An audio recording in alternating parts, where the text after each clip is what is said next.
Aja kita bahas secara lengkap. Halo geng, welcome back to Kamar Jerry.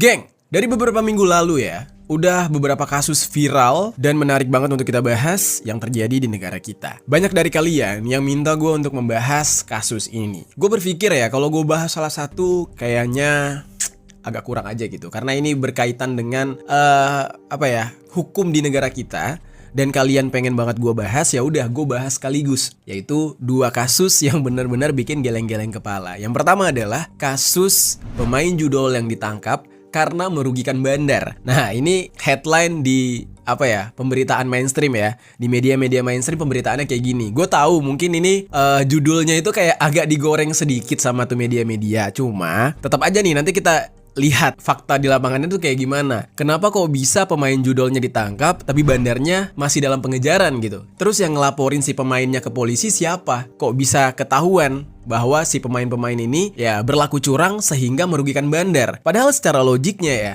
kalau si pemain itu merugikan bandar, harusnya dia nggak ditangkap dong. Iya dong, ya kan? Karena dia sudah merugikan bandar. Bandar itu harus dirugikan. Bandar itu harus ditumpas, tapi kok malah jadi tersangka? Nah, ini yang lucunya. Nah, terus ada lagi kasus dari Nikita Mirzani. Seperti apa kasusnya? Nanti juga kita bakal bahas secara lengkap gitu kan? Kenapa kasusnya Nikita Mirzani ini gue anggap penting untuk dibahas sesuai dengan permintaan kalian juga? Karena ya kita bisa lihat ya, Nikita Mirzani ini sempat terlibat beberapa kasus.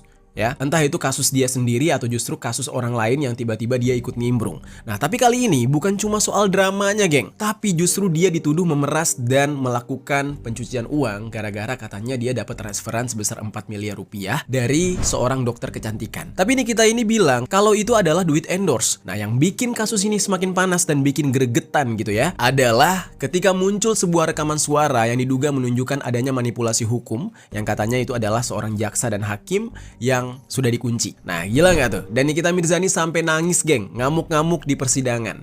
Bahkan dia lapor ke KPK. Nah, gimana nih cerita selengkapnya dari dua kasus yang akan kita bahas ini? Langsung